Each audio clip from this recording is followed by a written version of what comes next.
France Info, place maintenant au Focus. Vous le savez, nous sommes mardi et donc nous recevons...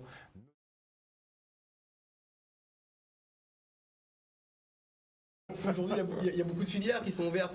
Ce monsieur est professeur dans un institut, si vous voulez, et il représente un établissement où on accueille des... il pourra vous en parler mieux que moi, c'est des BTS. Allez-y, donc, je suis monsieur Sigesca, j'étais invité par monsieur il accueille nos élèves pendant les périodes de formation. Donc nous sommes le lycée du Lamentin, mon lycée des métiers du bâtiment et des services. Et on prépare justement, on propose une formation qui est le BTS technico-commercial avec l'option énergie-environnement. Donc on est deux normalement. Ouais. Donc c'est là un petit peu que j'en profite parce que bon, c'est une émission ouverte. Hein. Mais l'option est quand même là. Alors, en profitant de votre présence, l'option énergie en question. Environnement. Alors je vous en parle un petit peu. Voilà, donc on accueille quel débouché? Alors c'est débouché, alors d'une part, donc c'est un BTS dans le camion, d'accord, dans l'avant, d'accord. Et elle est associée avec l'option énergie-environnement. Donc dans cette formation, on propose de la techno-industrielle, d'accord, du bâtiment, et en l'occurrence, on va intégrer les énergies renouvelables, d'accord. Donc dans ce cadre, on va présenter la maison BEPOS. Donc BEPOS, c'est le bâtiment énergie positive. Donc il faut savoir que tous les bâtiments sont classés en fonction de leur consommation énergétique, et en fonction de cette consommation énergétique, eh bien, on va leur attribuer donc un classement. Par rapport au matériel en soi. Alors, on intègre dans la maison, si vous voulez, le photovoltaïque. Puisque là, je produis ma propre énergie, d'une part. D'autre part, je vais utiliser donc les équipements de confort, la climatisation. D'accord. Alors, il peut y avoir la climatisation absorption. D'accord. Donc, on n'utilise plus le compresseur électrique, un compresseur chimique, le chauffe-eau solaire, et bien sûr l'enveloppe du bâtiment thermique, donc les isolants, comment orienter sa maison, comment utiliser donc la ventilation VMC pour pouvoir ventilation VMC. VMC, ventilation mécanique contrôlée, donc c'est la technologie, hein, c'est la technologie de communication qu'on utilise dans les industries. Donc toute cette technologie va permettre donc d'obtenir une maison qui est autonome et donc qui produit son énergie, qui peut revendre son énergie. Donc tous ces jeunes, donc avec mon collègue, donc on les forme sur la partie vente, hein, donc prospect, développement du client, développement du produit. Donc c'est une opportunité extraordinaire pour les jeunes Guadeloupéens de se former à partir d'un bac STI, d'accord, sciences techniques du management, des bacs pro, d'accord, bacs pro qui sont liés donc à la climatisation, la maintenance des systèmes énergétiques, à l'électricité, à la domotique. Donc tous ces jeunes vont venir. Il faut savoir que bon, dès la fin du bac, il y a le Parcoursup qui arrive sur le 1 janvier. Et donc on doit se projeter, on doit envisager donc des formations. Et nous, on propose cette formation. Pourquoi ? Parce que je vous l'ai déjà clairement expliqué. Et d'autre part, parce que la loi de la transition énergétique qui a été votée en 2015 par Ségolène Royal, qui était ministre, d'accord, elle a deux objectifs, cette loi. Elle a d'une part à limiter donc ce que tu... excusez-moi, voilà, c'est-à-dire le dérèglement climatique, le réchauffement de la planète, d'accord, comment lutter contre ce dérèglement d'une part, et d'autre part de rendre la France et ses régions et les départements autonomes au niveau des énergies. Je trouve que là, il y a vraiment une vraie... et donc nous on a une perspective énorme parce qu'aujourd'hui il y a 80% d'énergie qui est produite à partir des centrales fuel de Jarry et de moules en charbon. Donc, vous voyez, donc charbon. Et à Marie-Galante ils veulent ouvrir une filière charbon aussi, et pétrole. Donc en fait on est vraiment dans le rejet du CO2, d'accord. On a un discours, mais voilà, on a un discours, mais on produit notre énergie, voilà, de cette façon. Cependant, on a l'opportunité, d'une part parce que on a des alizés, d'accord. Seulement 3% de la production énergétique des énergies sont produites par les éoliennes. 3%, 5% pour photovoltaïque. D'accord. On a des déchets. Il faut savoir que la plupart d'entre vous, des gens ne font pas attention au tri des déchets, mais avec le déchet, on peut avoir une économie. L'économie du biogaz. D'accord.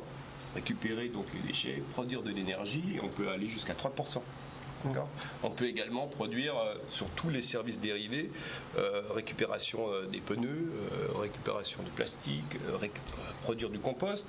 D'accord. Donc il y a des enjeux économiques pour produire de l'énergie, pour utiliser le recyclable. D'accord. Et bien sûr, j'allais aborder le point d'eau, d'accord, la récupération d'eau, d'accord, avec des aides financières qui sont données. Complètement. qui sont également donnés pour l'isolation thermique du bâtiment, parce que bon, effectivement, on peut se climatiser, mais si c'est une vraie passoire, ça sert à rien.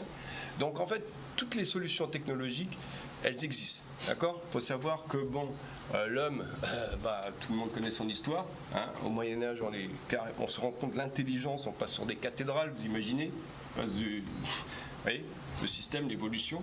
L'évolution industrielle, et aujourd'hui on a ce problème, d'accord, le réchauffement climatique. Ça veut dire que là on est à peu près 7, peut-être dans 2030, 2050 on sera peut-être 9, 10 milliards de personnes. Elle est où cette filière ? Alors, nous, je vous l'ai dit, c'est le lycée du Lamentin. Le lycée du Lamentin. C'est pour ça que Parcoursup va s'ouvrir. Et j'invite les jeunes vraiment à pouvoir il y a une vraie innovation dans les filières en Guadeloupe, parce qu'il y a même la filière de Christian où on a créé beaucoup de formations vers cette idée-là. Il faut savoir qu'il y a 2 diplômes d'ingénieurs à faire à l'Université des Antilles, dans les énergies renouvelables, matériaux et énergétiques. Alors en 2005, la première licence énergétique avec M. Blombou, qui est maître de conférence, qui est le représentant à la région sur tout ce qui est justement politique énergétique. On a ouvert la licence énergétique pendant 5 ans. Pendant 5 ans à Fouilleul, on a formé des jeunes. Aujourd'hui, donc, ils intègrent soit l'enseignement, soit... Et il y a une transition quand on fait le BTS pour aller vers tout à fait. Oui, c'est bien ce par la licence. Par la licence.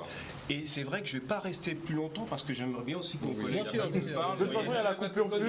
On pourra faire le switch pendant la coupure pub. Ce qui est très important, d'accord, c'est que la Guadeloupe est en éducation nationale, d'accord, le lycée du Lamentin, donc on propose cette formation. Donc il faut vraiment cibler, que les jeunes ciblent un projet, d'accord, un projet qui est vraiment d'actualité, et donc ça permet à ces jeunes, parce que je vous ai présenté toutes les opportunités d'économie, d'accord, de se former. Et je remercie monsieur Jazen de nous avoir invités, et surtout de pouvoir accueillir ces jeunes, parce que par exemple, le jeune qui est chez lui, il est parti d'un CAP d'électrotech, d'accord, un BEP, un bac pro. Aujourd'hui, il est fier d'être en BTS, et donc il a toutes les opportunités. Il a fait un peu de terrain, il est. Et quelque part, ça revient un petit peu à ce qu'on se disait tout à l'heure. Qu'est-ce qu'on fait aujourd'hui pour pouvoir que les choses puissent évoluer ?